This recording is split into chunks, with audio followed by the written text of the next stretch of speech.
Well, good afternoon. We want to welcome you to our Dairy Goat webinar series. This is a Dairy Goat webinar series that the Iowa State University Extension and Outreach Dairy Team has been putting on. About every quarter, we focus on a specific topic, and want to just take some time to make some introductions here. My name is Jennifer Bentley. I'm the Dairy Field Specialist in Northeast Iowa, and I'm joined here with my colleague and Dairy Field Specialist, Dr. Larry Tranel, who's going to help facilitate the Q&A portion here at the end of the day.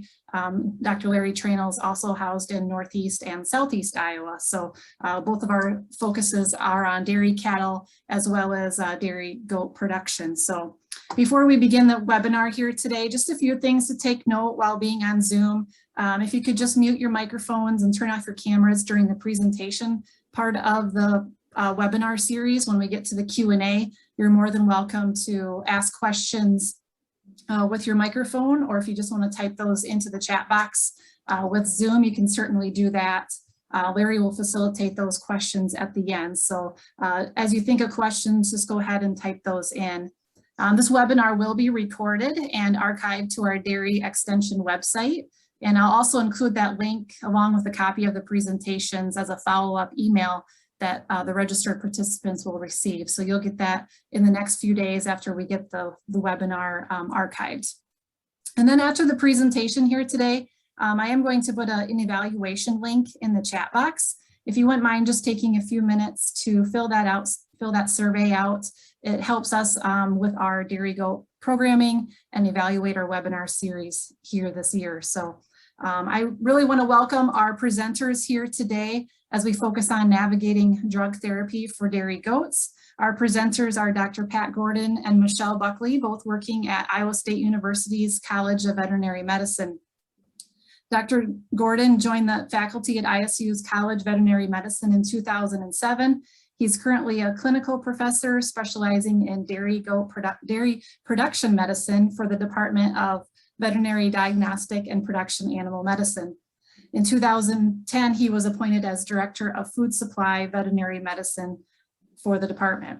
He currently splits his time between providing clinical service to dairy clients, teaching dairy production medicine to veterinary students, participating in collaborative research and departmental administration.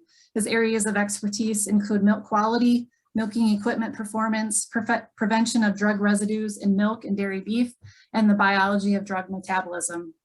In 2017, he received his PhD undertaking research on drug metabolism and antimicrobial resistance in disease-challenged animals. And we also have with us Dr. Michelle Buckley, who graduated from Western University of Health Sciences in 2017, then spent 4 years operating a mixed animal house call practice in Southern California, providing services for goats, sheep, camelids, pigs, horses, dogs, and cats. She is currently a postdoctoral associate with the Department of Veterinary Diagnostic and Production Medicine at Iowa State University's College of Vet Medicine. Dr. Buckley's primary focus is on the judicious use of pharmaceuticals in dairy production with a special emphasis on small ruminants. So we want to welcome you both to our webinar here. Before I turn it over to both Michelle and Dr. Gorden, I do want to launch a few poll questions just to get an idea of who our audience is here today. So if you're able to, once you see the questions on the screen, go ahead and participate in those. Larry, are you able to see the question here? No, I'm not. Okay, so the Michelle's screen is still up. Michelle would have to get ours. Okay, there it goes. No, I got it. Okay.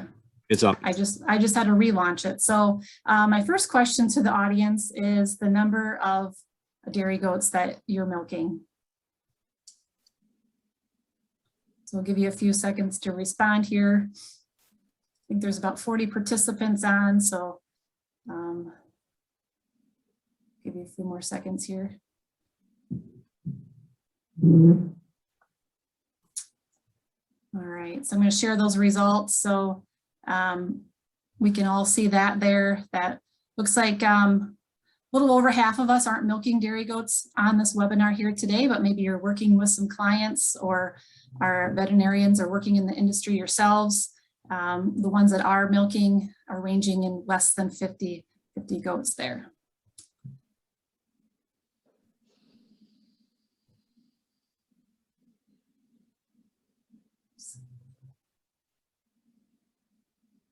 So I'd like to launch the second question here. And for those that are milking dairy goats, how is the majority of your milk being used or produced? Is it being fed to your goat kids, fed to other livestock? Is it going into the fluid milk market, consumed by family, made into cheese, made into other edible products, or made into non-edible products? Or again, you're not milking goats.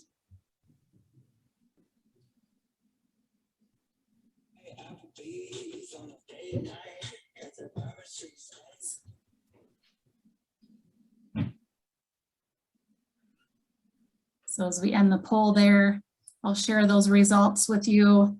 Looks like for those that are milking goats, it is being fed to goat kids, fed to other livestock, or consumed by a family, or made into cheese.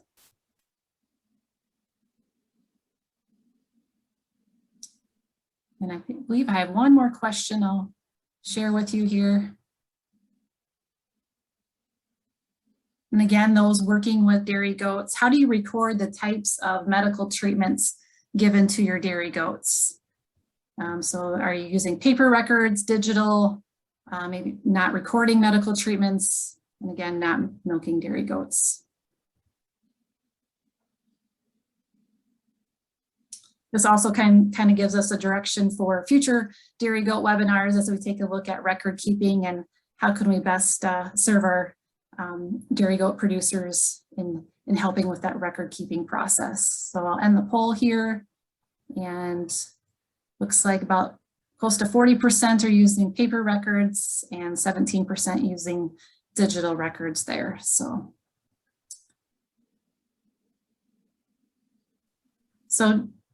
Dr. Gorden and Dr. Buckley, I'm gonna turn it over to you. I hope that information was helpful to you as you start your presentation here. So go ahead. Okay, thank you. Jen, you can hear us okay? Or hear yes. Okay right now? Yep. Okay. Thanks for your attendance today. I'm going to take off on the lead here and talk about a few things from a logistics standpoint. Maybe.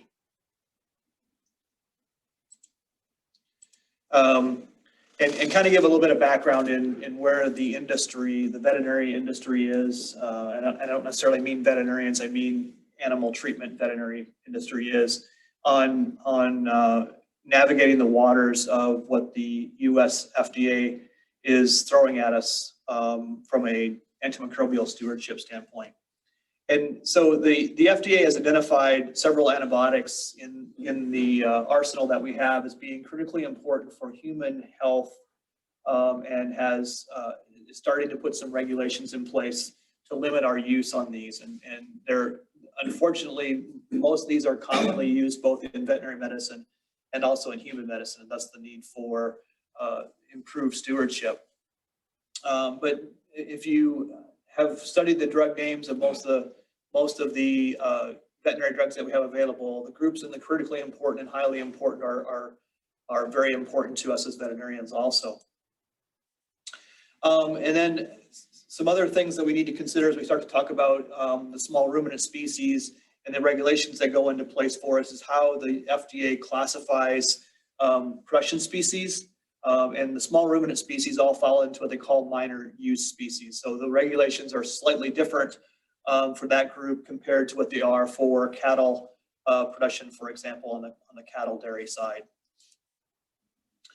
One important thing to kind of take in mind, according to the regulatory component of drug use, no matter how you use your animals on your farm, whether they're for pets, for your family, for 4-H projects, the FDA considers those animals to be food and fiber species, and therefore the regulatory guidance that we get from the FDA as far as what we can use in those species is guided by the classification of those animals as being food animals.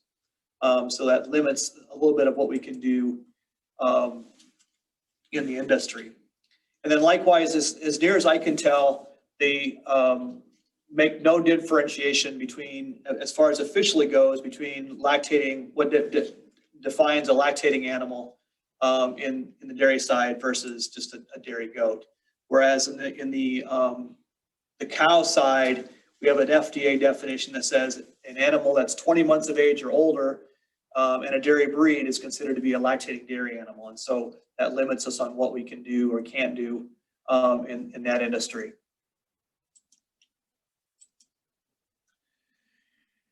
I want to go a little bit into residues. I noticed on the survey, not a lot of the milk that's being produced by the attendees here is going into fluid production, a little bit into cheese production.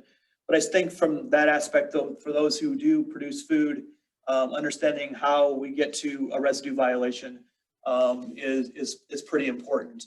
And just for real quick, anytime we use a drug, whether it be an anti-inflammatory, an antibiotic, we create a residue in that animal's body that takes a period of time for it to leave the body in order for us to use that food from those animals. And during that time frame, we have what we call a violative residue, one that's above the regulatory limit. But even when we're below the regulation component, we can still have residue. So we try to get people to think about it from that aspect, that even though we can still put the milk in the tank, there may still be some drugs present there. And so understanding that's really important. That's all driven, the withdrawal times are all driven by some very long language that the FDA has put in place many years ago to help us determine whether or not we have a residue present in cattle and dairy goats for the milk that they produce.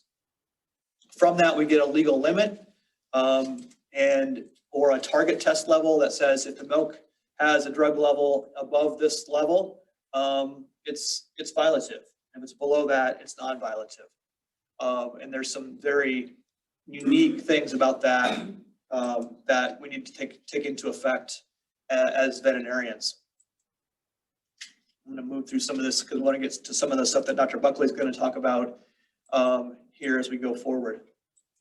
So as we get to the meat and potatoes of this, basically whenever a drug is approved, it's going to be used in a food species, whether it be a meat species or a meat and dairy species. We need to have some testing done to show how long it takes for the residues to deplete from that.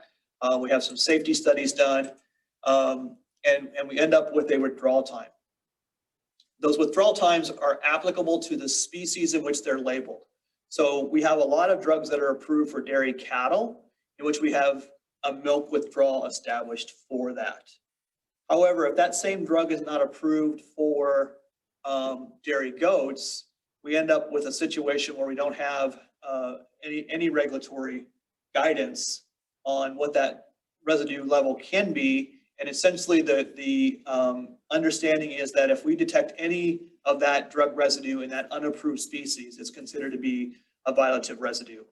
So as we start to think about taking drugs from dairy cattle, which is, there's a number of drugs available, and moving them into dairy goats, we have to have that understanding that we may need to prolong the withdrawal time beyond what we would have for cattle. And that's a lot of what our research is focusing on here at Iowa State. We're mostly looking at the intramammary drugs right now. Dr. Buckley's major focus over the next couple of years is going to be working on some dry cow therapies and helping us get an understanding of how long it might take those drugs to deplete from the body when we use them inside of the dairy goat industry. I'm gonna move past that. So we have some guidance on what they can and can't use and what types of drug levels they may have there legally versus violative in nature. We also need to understand how the industry, the milk industry, milk processing industry might monitor your product. If you're producing milk, for example, and selling it to the local co-op, they are going to use testing strategies that are essentially the same as we do in the dairy cattle industry. So I have here a picture of the Charm SL3 test, which is a commonly used drug residue detection kit for the beta-lactam antibiotics for both dairy cattle, and some of their charm test kits are also labeled for dairy goats. The detection limit on which they're going to call the sample violative versus non-violative is based all on the cow tolerances. And so when the test kit shows positive for a cow or a goat sample, it's going to be positive. If it shows negative, it's negative at the level of the cow legal limit, but it might not be, if they would do further testing, still legal on the goat side. So it could lead us to a situation where we could have some issues within the industry. However, early on in the case of investigating and putting together our research project, we went to the FDA, the milk regulatory body, and said, how are you going to monitor these drug residues in goats if we get this product approved? And they said, well, we simply are going to apply the cattle testing strategies that we have at the same tolerances. And if the cattle testing product shows that the drug is negative, the milk is negative, we're going to consider that to be the same case in goat milk because we don't have the capability right now to rewrite all the rules. So if you are producing milk for human consumption and selling it in the open market, I would highly encourage you to get familiar with the drug testing that your plant might be doing, and maybe even utilize those testing strategies on your farm prior to the milk being sold, which is a common thing that we do on the dairy farms, the cow dairy farms that I service here in Iowa. You also need to understand that these test kits are specific to particular drugs, and this example here is a test kit that tests for 6 different beta-lactam antibiotics, so penicillin, cloxacillin, ceftiafur, things like that, but not things like tetracycline or Draxin or Nuflor. And so the test kits are specific to a particular drug. So don't assume that if you use a drug in a dairy animal that all test kits that are available out there are going to pick up all drugs. So the most important thing is consult with your veterinarian on how you might test your milk in the future, should you need to do so following some drug therapies. Okay.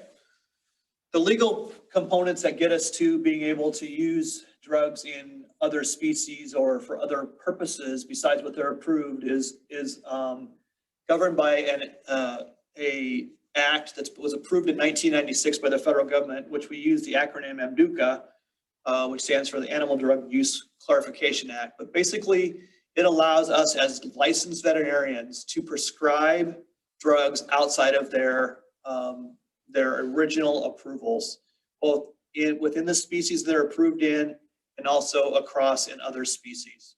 There are a lot of stipulations as to how we might get there. First of all, it's only approved by or under the supervision of a veterinarian. So if you're a producer, you can't, without a veterinarian's guidance, just go ahead and use a drug in an extra label manner. Only certain drugs are allowed, so human and animal approved drugs, that can only be for therapeutic purposes. It can't be to make the goat milk more, for example, to enhance its production. And you have to have a regular working relationship, what we call a veterinarian client-patient relationship in place in order to use drugs in an extra label manner. And depending on what state you might live in, every state has their own definition of what a veterinarian client-patient relationship looks like. And so what we have here in Iowa might not be what people out in California, for example, have in place as far as requirements for a valid VCPR. So consult with your veterinarian on that as far as what the regulations might be to use drugs. And the reason we asked the records question is because we're very interested in trying to create some withdrawal times. And we feel that it's really important to have records to support not only your drug uses, but also to say when it might be appropriate to use those drugs. For example, we're looking at intramammary therapy at dry off. And so we want to know when the doe is expected to kid again in order to predict withdrawal times and when it might be appropriate to use the drug, or it might be inappropriate to use the drug. So we're really focusing on the record component.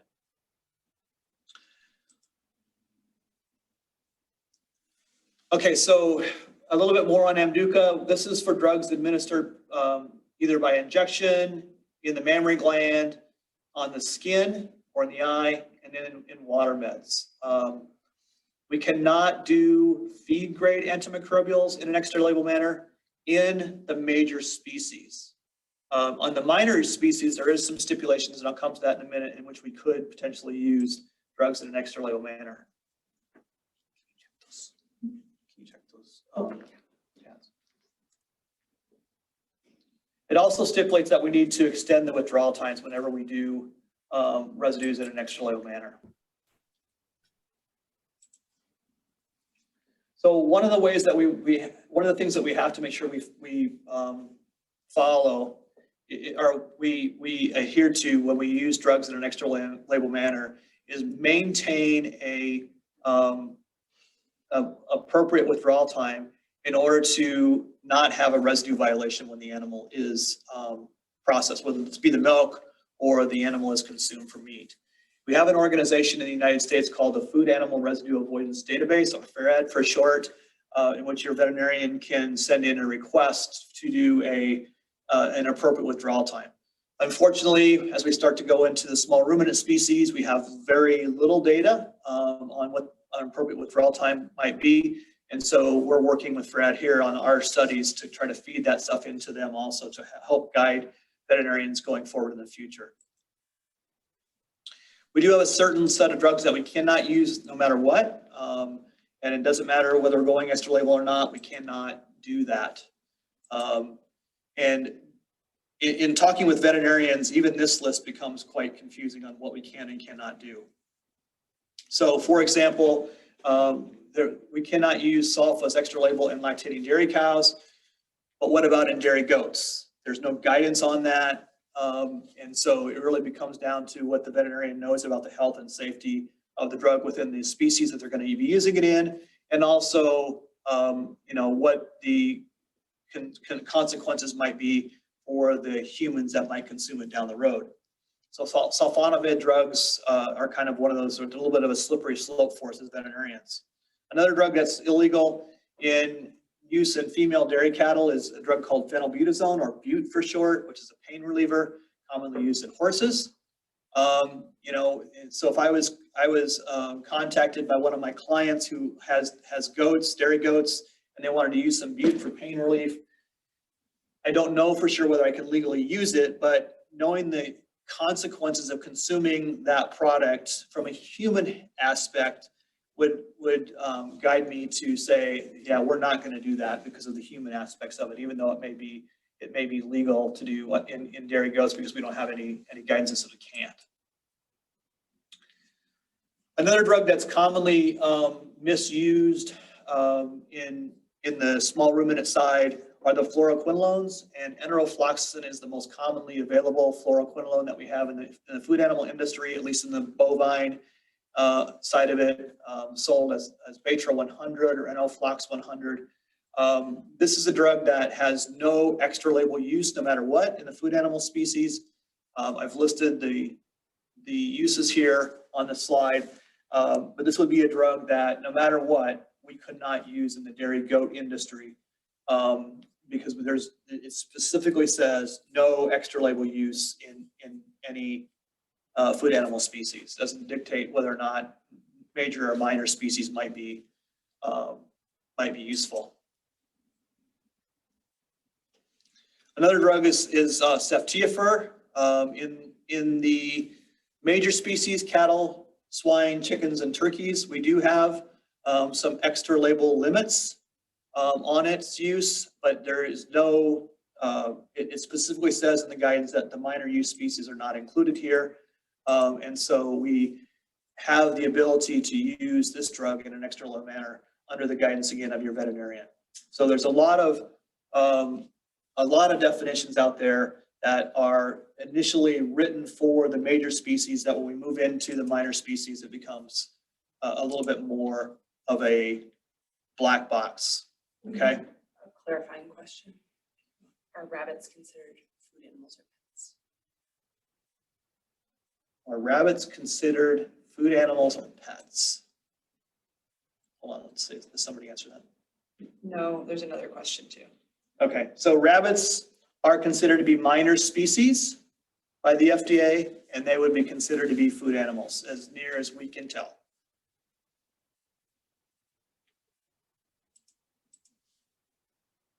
Okay, there's also some drugs that are not allowed to be stored on dairy farms.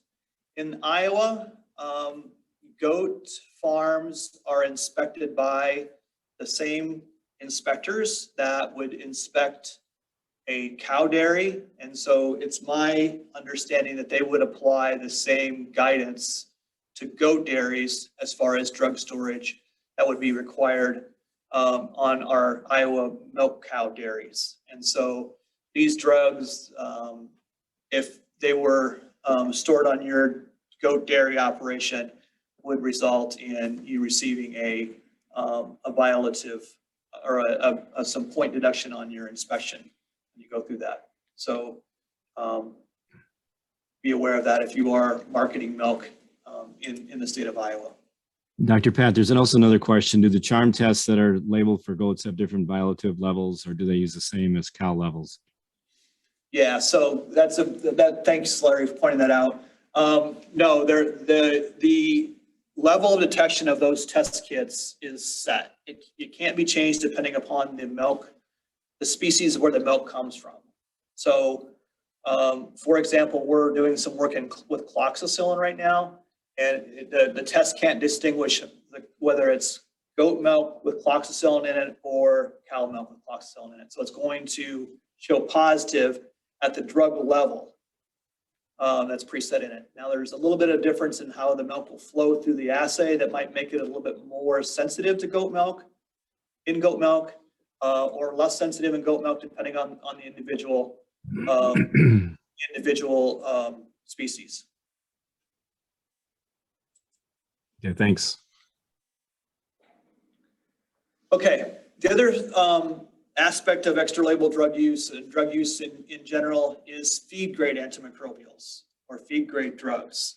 And in 2017, we had the initiation of the Veterinary Feed Directive, which lays out a very rigid program in which major species need to follow in order to use veterinary drugs in feed situations.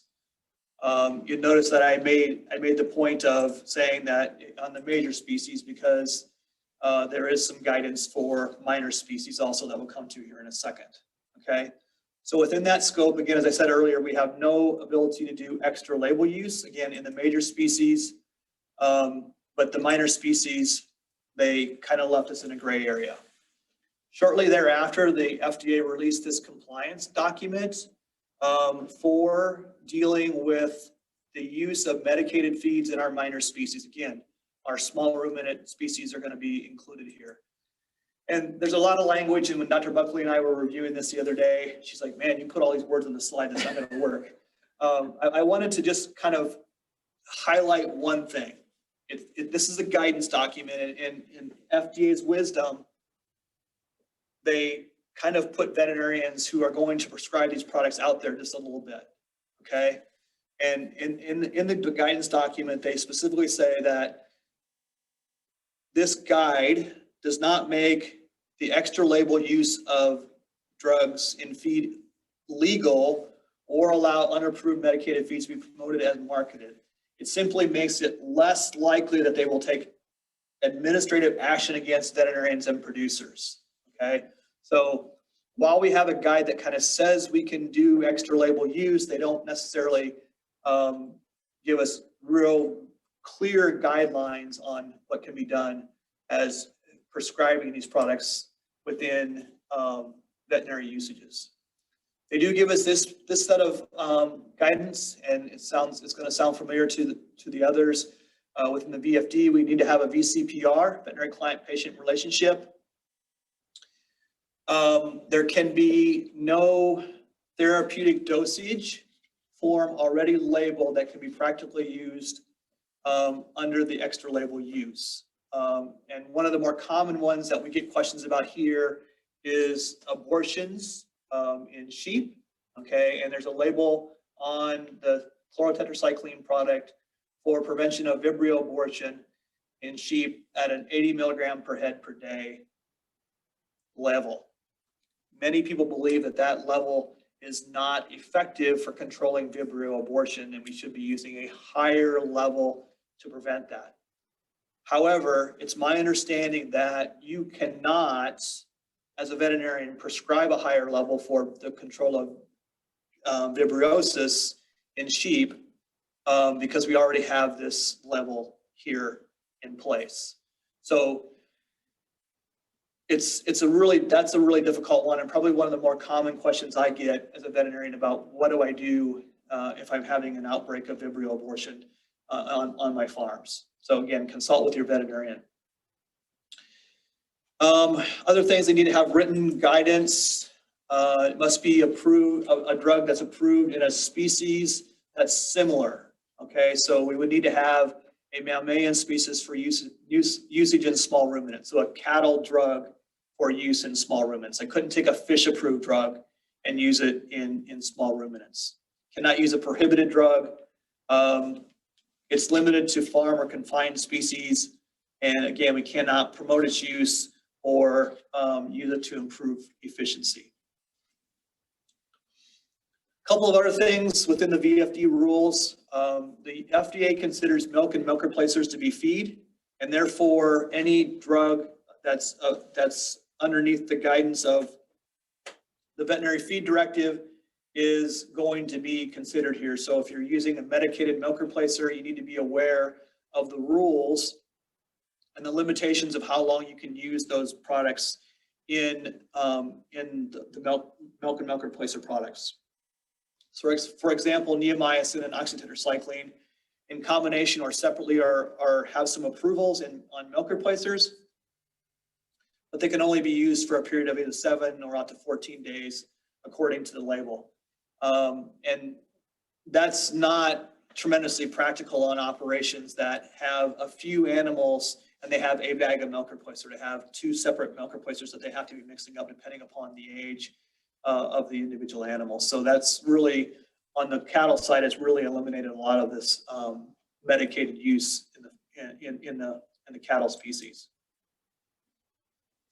Water-soluble medications, again, as I said earlier, are not part of the VFDs, and so we can use water solubles in an extra label manner again. Okay, I'm going to kind of wrap up here a little bit, and Dr. Buckley is going to take over and talk about some commonly used pharmaceuticals in dairy goats. She's going to talk about some of her research. At the end of the talk here, we will have our contact information available to you. So please, if you have any questions that you don't get answered today, please reach out to one of us and we will try to help you with any questions. Dr. Buckley. All right, well, thank you for hanging with us this far. I'm here to talk about some commonly used pharmaceuticals in dairy goats and give you some examples of ways that your veterinarian may recommend to use these medications. Before I start with that part of the discussion, I think it's important to kind of note the significance of what Dr. Gorden was talking about with violative residues and basically the consequences of having a violative residue, or how does anyone even know that you have a violative residue? Especially since the majority of folks on this webinar who are milking goats are processing that milk for their own home consumption, or it looks like they may be selling those products privately.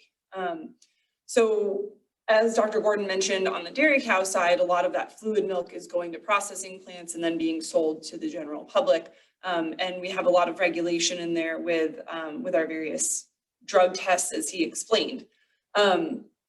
So that's how we're finding a lot of these violative residues on the dairy cow side. Even if you're not testing your milk, even if you drink it at home and it never leaves your property, there still could be a residue. If you're using medications, there is still a residue. It's kind of like if a tree falls in the woods, it's still fallen even if no one was there to see it. So our cautionary side for dairy goat producers, and especially small scale and niche market producers, is we don't want to be exposing your family, your friends, the general public to any kind of residue, just because it's not going through the monitoring channels that those products would go through if they were coming on the cow side. So if you are selling your milk to a co-op or a processing plant where they are testing, then we definitely don't want you to lose your market. But you know, from a safety side, there's that human component of we don't want anyone exposed to an inappropriate medication that they don't need.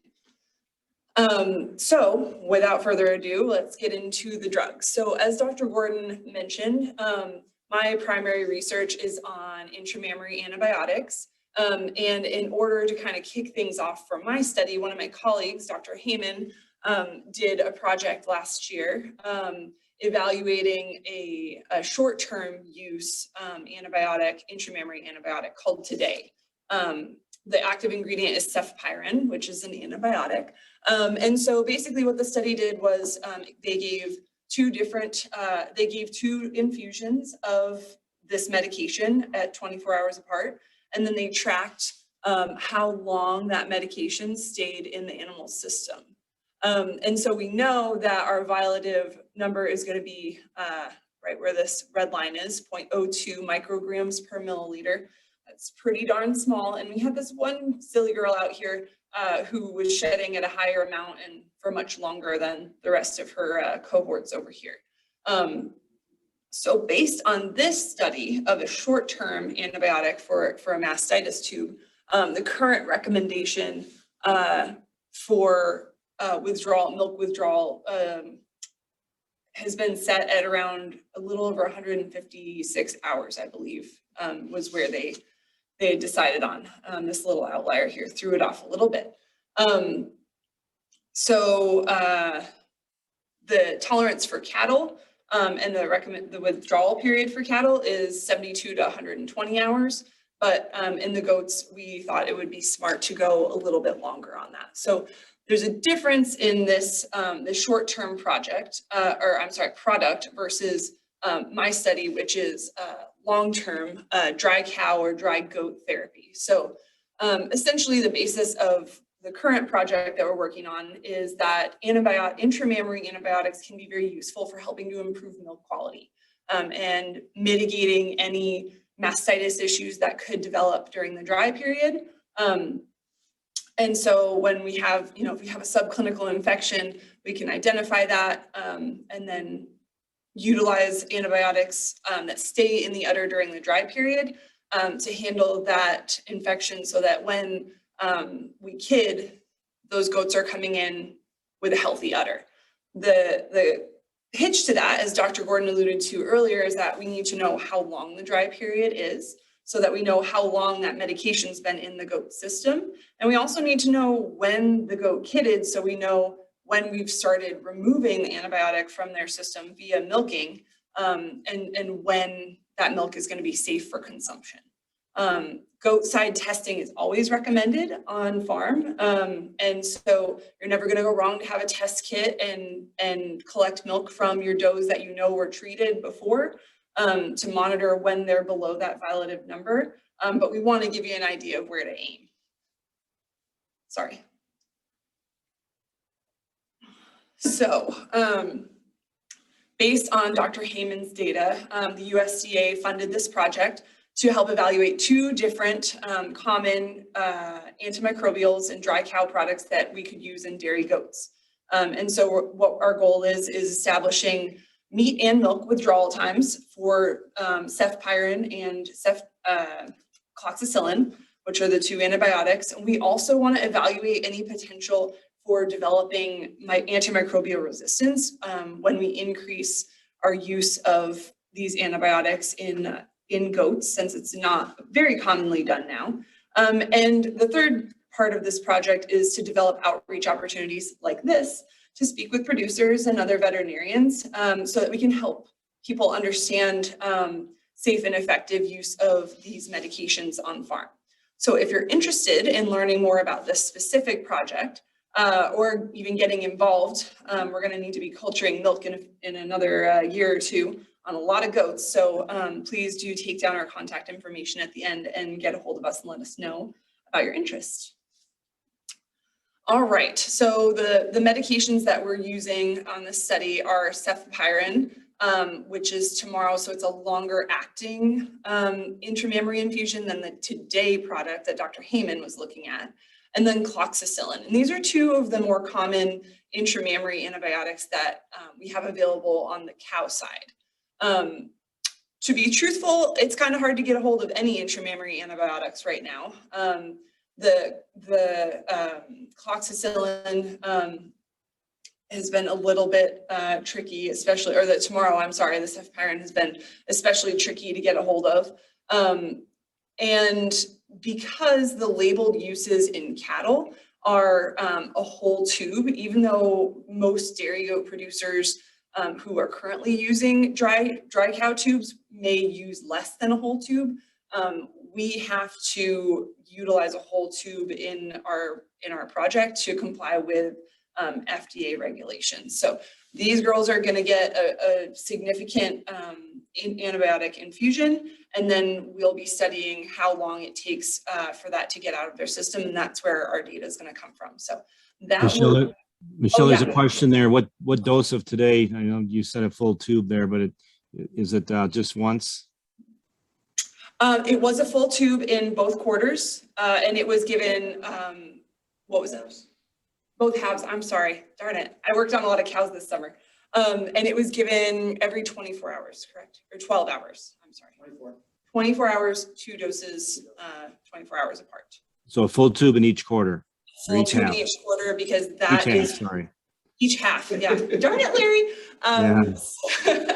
So that is the requirement from the FDA. We need to use it as close to the label recommendation as possible. So one whole tube per half is what was utilized.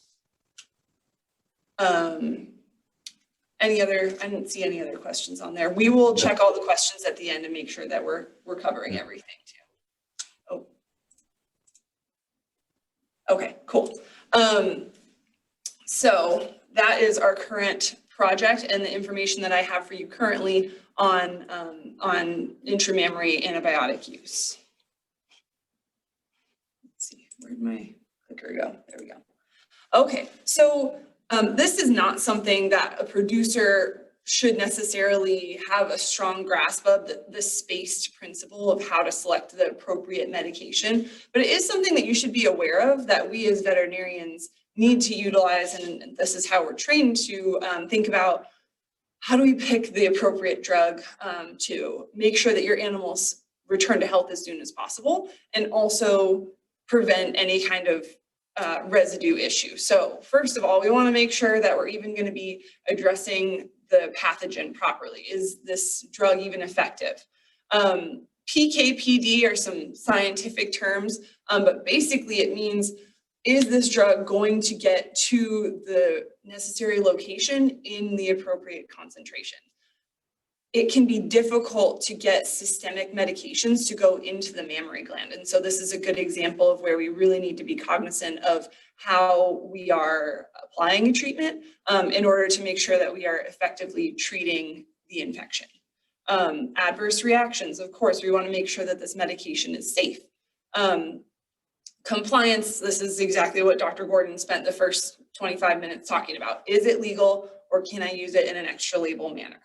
And then environment, so what kind of, where is this bacteria hold up? Is it in the skin? Is it in the mammary gland? Is it in a joint? And how can we penetrate that area and make sure that we're accounting for that environment? And then diagnostics or breakpoints. So if we were to culture, that's always recommended, of course, and then determining what the lowest acceptable dose of whatever medication that we determined would be appropriate for the organism that we cultured. So this is more of a veterinarians to use thing, but I think it's important for producers to understand as well. All right, nitty gritty stuff. So Farad is the organization that helps us determine which medications we can use for which species, and especially minor species. And so if you look at their website, it can get really confusing. So I tried to summarize. Essentially, there's 28 FDA approved drugs for goats. These are different trade names of drugs. There's not 28 different antimicrobials, for example. And I'll explain that, I'll get into that a little bit later. But 4 of those drugs are approved for lactating goats, so milking goats. There are 4 additional drugs that are approved for non-lactating goats. So I believe someone asked a question earlier about sulfadimethoxam for coccidiosis. So when we talk about ages on different drugs, really we're looking at, are these goats lactating or are they not lactating? And Dr. Gordon touched on it earlier that we don't have a true definition as far as an age where goats go from lactating to non-lactating. It's a little bit more, well, it's less regulated currently. But obviously if your goat is producing milk, she is a lactating goat. And so we should not be using drugs that are not approved for lactating goats. If you have kids that are dairy breed, but they are not currently lactating, or they have not kidded yet, then you'd be dealing with a non-lactating goat. So this is just straight from the Farad website and a summary of the medications that are approved for use in lactating dairy goats. The list is pretty short. And when I say there's 28 drugs, it's because they list ceftiafur as Nexal, they'll list it as Ceftiflex, and those are 2 different line items. Then they'll list thiabendazole as Equazole, and then another line will be the EasyX. So that's how we get the 28 drugs. As you can see here, there's not a whole lot of options when it comes to antibiotics. There are no pain medications on here. There are a few dewormers, but not really a big arsenal to choose from. As Dr. Gordon stated earlier, I just can't emphasize this enough. When we are choosing medications that should be administered to animals, especially in an extra label manner, it needs to be a conversation with your veterinarian who is very familiar with your operation and your animals. So this presentation is in no way a recommendation of what you should use for your animals. It's just to make you aware of what is available, why your veterinarian may recommend one drug over another. And if you do end up in a situation where your milk is being tested or your cheese is being tested, and they talk about residues, or you, heaven forbid, have a violation, you need to understand where that came from.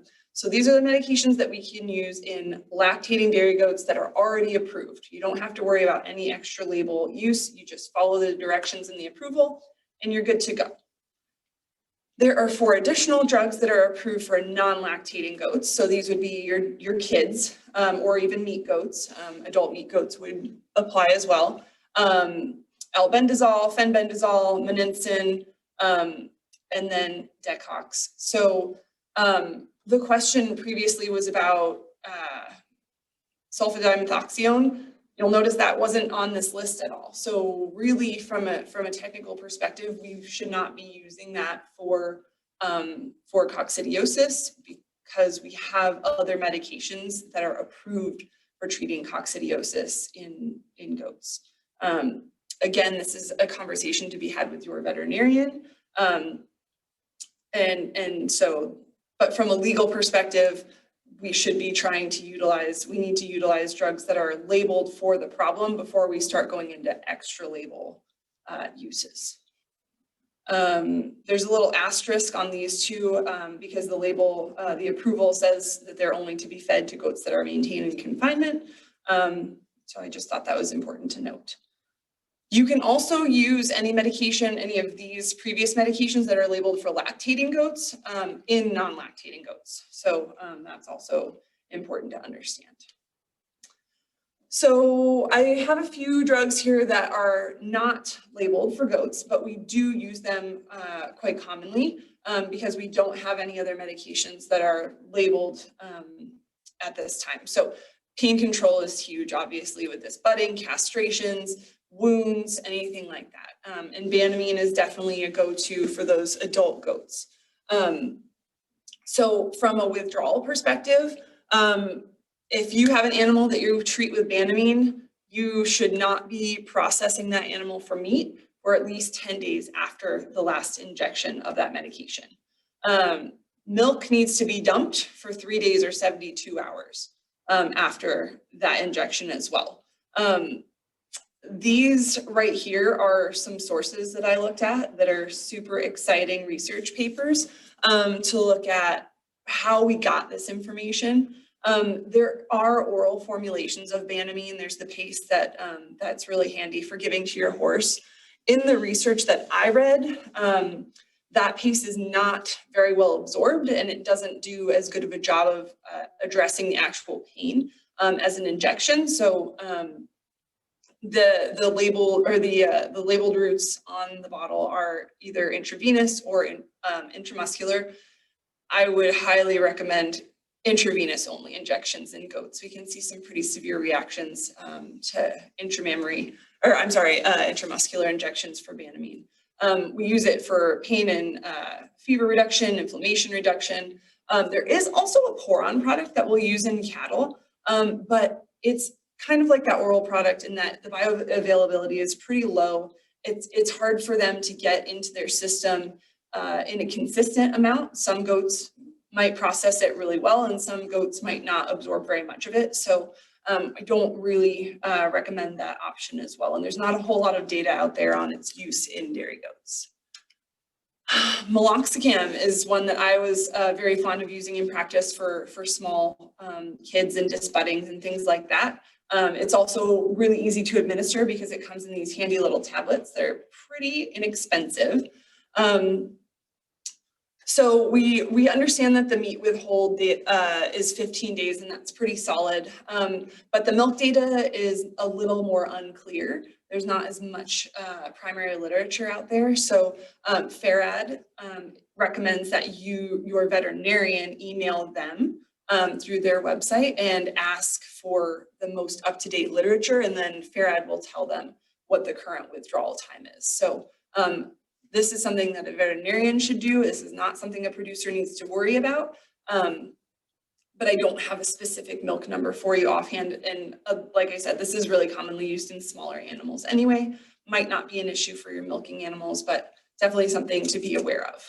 And again, here's the best, most current source that I could find on the data on this slide.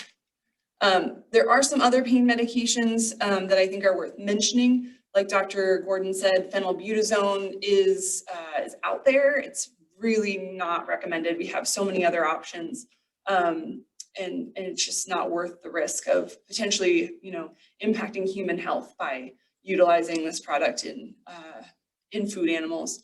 Aspirin has also got some data out there on its use in dairy goats and meat goats, and so we do have withdrawal times on that. Sometimes can have some issues with absorption and it actually being effective, but it is an option and we do have data on it. Ketoprofen is kind of like ibuprofen, you would say. It's used on dairy cattle and goats in other countries, but it can be pretty expensive here in the US because it doesn't have any, it's not really widely sold here. So we need a little bit more data to establish appropriate withdrawal times, and our current recommendations are actually based on cattle, which, as we all know, are not goats. So there are a couple of better options, I think, at this time that we have some more information on. So getting into antibiotics, LA200, oxytetracycline, I think is a pretty common one for most goat producers. The withhold times on this are quite long because, as Dr. Gorden pointed out, and just to remind you, any residue is a violative residue in a non-approved medication. So 35 days for meat, your milk withhold is 144 hours. So definitely want to make sure that we have good records on hand so we're not forgetting, gosh, is this day 4 or day 5? That can be pretty important. It's administered subcutaneously because that's the way that it is labeled to be administered. We are not allowed to administer things in a way that's not on the label.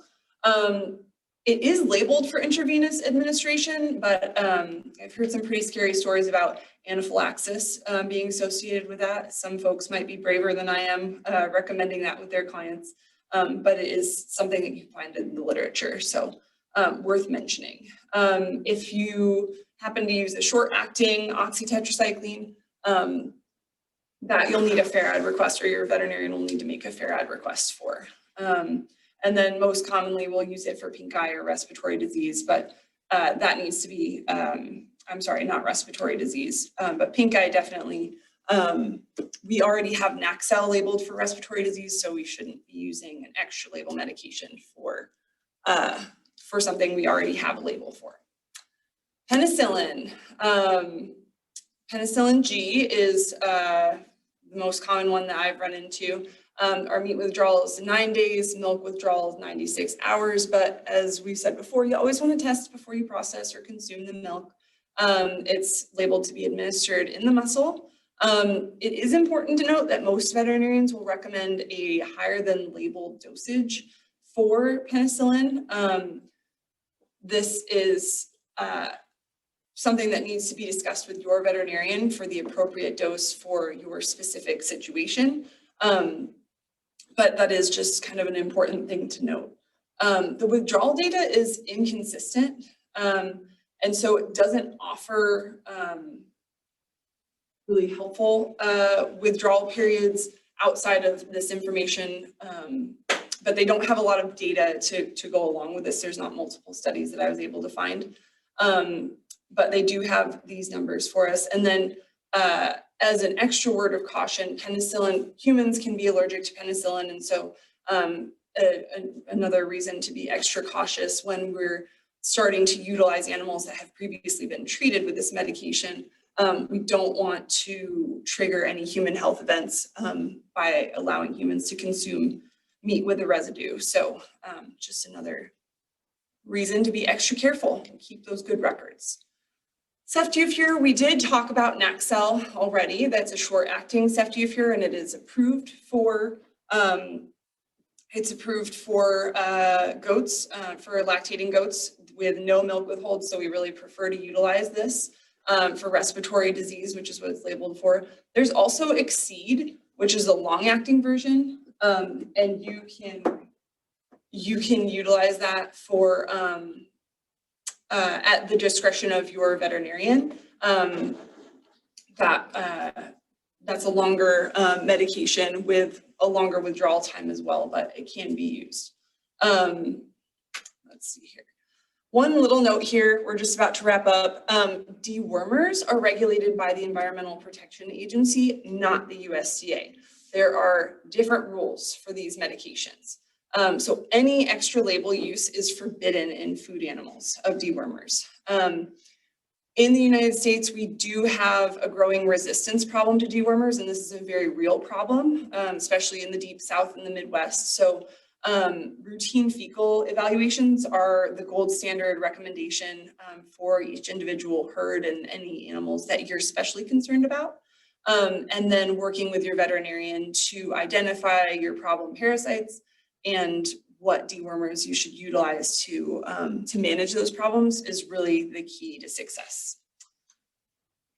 So at this point, we are going to open it up for questions. I've seen it pop up a few times. And this is our contact information. So if you're interested in learning more or just have a question you're not comfortable asking over the chat, or if I miss your question, please feel free to reach out via email. So. One question I do have here is, what resource can producers go to learn more about the medications? Is there a list someplace that's easy access? Oh, thank you, Vicki and Andrea, about the note for Exceed and XNL. That's good to know. So I would say the best resource for finding information on these medications would be the Farad website. And you can navigate over to their minor species page, and then you can select goats, and they'll show you the medications that are currently approved. And extra label uses or questions about drugs that are not labeled for dairy goats should be directed to your veterinarian. I appreciate that. And is there any record-keeping formats that you might suggest as a veterinarian that producers could work with as they work with medications? Any simple ones out there? That's a great question, Larry. It's actually something that we're really looking into right now and trying to find a good answer to that question, because for larger scale producers, they can actually modify some of the bovine record softwares like Dairy Comp or PC Dart, but no one wants to retrofit their cow stuff to fit goats. That can be a little bit tricky. So there are a few apps out there that can be helpful, even just an Excel spreadsheet that you can sit down with your veterinarian and figure out, okay, what do we need to be tracking, hitting dates, dry dates, treatments, all those types of things. We're working on coming up with a user-friendly and helpful app for tracking these types of things, as well as other farm metrics. But we don't currently have any one particular software that we're endorsing. So Michelle, the last two comments that came into the chat box about Baytril and goats. Somebody said it was illegal 5 years ago anyway, and then another question about oral sedectin. Yeah, so if I made it sound like that Baytril was legal in goats, it's not legal in goats. If I misspoke, I apologize, but it's our understanding that any extra label use of Baytril would be illegal, and that would be goat use would be illegal, or would be extra label. Oral sedectin. Dr. Harper, can you clarify that, Dr. Harper? I'm not sure what you're. Essentially, we didn't really cover the dewormers because the rules regulating those are so different, and the resistance problems. Oh, is it legal in sheep? We just didn't feel that that was within the scope of the presentation, because we wanted to make sure that that folks are working with their individual veterinarians on their problems. Well, thanks, Dr. Gorden and Dr. Buckley, for your presentation today. I did see there was some comments about interest in your projects, and you put your contact information here today. So I think that's great to reach out to you further for more information, and as you get into more of the collection in the next year of the dairy goats, certainly can be involved with that. So I did also put in here the link to our evaluation for the webinar here today. If you could click on that link, or I'll send it as a follow-up email as well, just to get some information about upcoming webinar topics, as well as how today's webinar went for you. So just make sure before you log off to click on that. And Jen, there is another question that came in there. Yeah, I'm sorry, Alfina, I forgot to address that earlier. The active ingredient in algae spray is aluminum, not colloidal silver. So you should be okay on that.